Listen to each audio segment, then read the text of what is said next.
बिल्कुल, बात बिजली के हवाले से हो रही है तो इंतजामी काउंसिल के फैसलों की जहां तक बात है, एक और खबर आपको बताते हैं। पिछली बार जो इंतजामी काउंसिल की मीटिंग हुई थी और उसके बाद 14 तारीख को बिलाखिर मुतलका हुकाम की जानिब से जम्मू कश्मीर के अंदर उस फैसले का इतलाक करने के लिए बाकायदा जमीन पर काम शुरू हो गया है। और काम क्या हुआ है कि रिटायर्ड इंजीनियर्स को इस वक्त महकमा उन खाली असामियों में कॉन्ट्रैक्चुअल बेसिस पर लगा रहा है जो महकमा पीडीडी के अंदर इस वक्त भी खाली पड़ी है। इन सारी चीजों के बीच में चाहे वो एडब्ल्यूईज की यानी असिस्टेंट एग्जीक्यूटिव इंजीनियर्स की खाली असामियां हो या फिर वैकेंसी असिस्टेंट इंजीनियर्स एईज के लिए हो या जूनियर इंजीनियर्स के लिए हो, वहां पर रिटायर्ड इंजीनियर्स की खिदमात हासिल की जा रही हैं। ये उस वक्त हो रहा है जब जम्मू कश्मीर के अंदर नौजवान भी सवाल उठा रहे हैं और ऑलरेडी 50,000 प्लस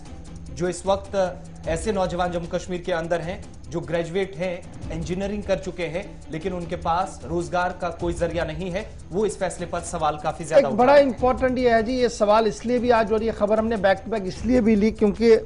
एम्प्लॉयज प्रोटेस्ट पर है, सरकार बाहर से बिजली खरीद रही है, ये एक पहलू है। लेकिन ये जो रिटायर इंजीनियरों की तकर्रुरी का मामला है, इनकी दोबारा नौकरी देने का मामला, ये रूरल डेवलपमेंट डिपार्टमेंट में दी तरक्की महकमे में जो हाथ में लिया गया है। और उनका मानना है कि जनाब ये तो हम जो फैसला कर रहे हैं ये तो जनाब एडमिनिस्ट्रेटिव काउंसिल का डिसीजन है और उसी एडमिनिस्ट्रेटिव काउंसिल के डिसीजन को हमने अमली जामा पहनाया है और हम ये काम कर रहे हैं क्योंकि हमने जी अपने तरक्याती मंसूबों को आगे चलाना है। लेट इट बी, एक साइड है। अब आप देखिए कि हमारी बेरोजगारी का ग्राफ कितना है जी, डबल डिजिट में है, मुल्क में सबसे अव्वल है,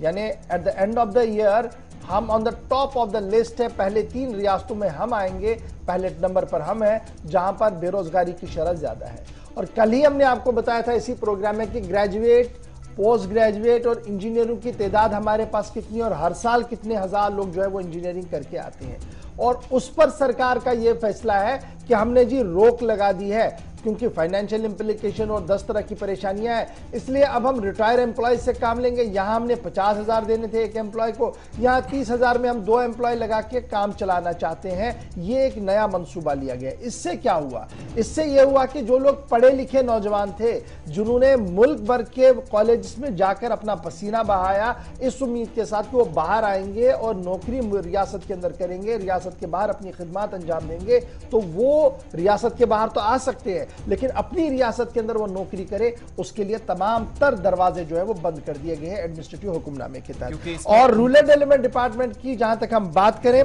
तो फिलहाल जो हमारे इब्तिदाई खबरें हैं, सूबा कश्मीर के अंदर कमोबेश 30 जूनियर इंजीनियरों की रीअपॉइंटमेंट का सिलसिला जो है वो मुकम्मल हो गया है, जिन्हें मुख्तलिफ ब्लॉकों के अंदर जो है वो तैनात कर दिया गया। यानी रूरल डेवलपमेंट डिपार्टमेंट कर ही क्या सकता है, ऊपर से ऑर्डर है तो उनके हाथ में भी कुछ नहीं है। आसिफ ने आपको पहले ही कहा कि कमोबेश 50,000 वो एम्प्लॉय वो जनाब इंजीनियर्स हैं, ग्रेजुएट्स हैं जो बेरोजगार हैं हमारे एंटायर जम्मू कश्मीर के अंदर। और उन्हें यह उम्मीद थी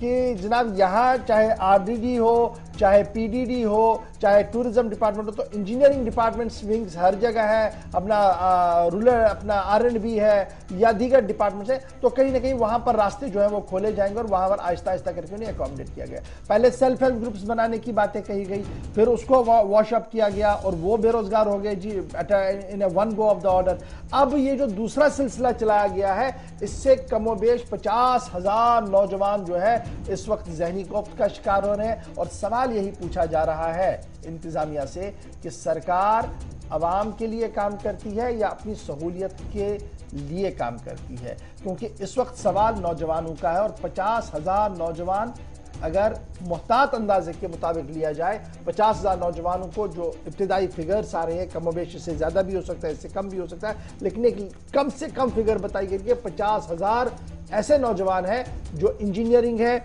उनकी सनदें हाथ में है, लेकिन मुलाजमत के लिए कोई दरवाजा उनके पास सरकारी नहीं है। अब गैर सरकारी इदारों में वो जाते तो हमारे पास गैर सरकारी इदारे है कितने जम्मू कश्मीर के अंदर, ये एक बड़ा सवाल है। अब हर कोई क्या बैरून रियासत आ सकता है मुलाजमत के लिए, ये भी एक बड़ा सवाल है, क्योंकि हर एक क्या फाइनेंशियल पोजीशन उतना मजबूत नहीं है कि वो आके 2 महीना, 1 महीना, 1.5 महीना कहीं पर टिके, नौकरी की तलाश करे और नौकरी ले, और फिर घर की परेशानियों और 10 तरह की परेशानियां भी हमने देखनी होगी। तो हर एक को एक ही जाविये से नहीं देखा जा सकता, इसलिए नौजवानों की आज एक बार फिर फरियाद जो है वो वजीर आजम से है। और वजीर दाखिला जो जम्मू कश्मीर की सियासत को देखते हैं, रियासत को देखते हैं, मानना है कि उनसे उन्होंने दरख्वास्त की है کہ ذرا براہ کرم اس سنجیدہ معاملے کی اور دیکھا جائے اور بنا کسی سیاست کے اس پر فیصلہ لیا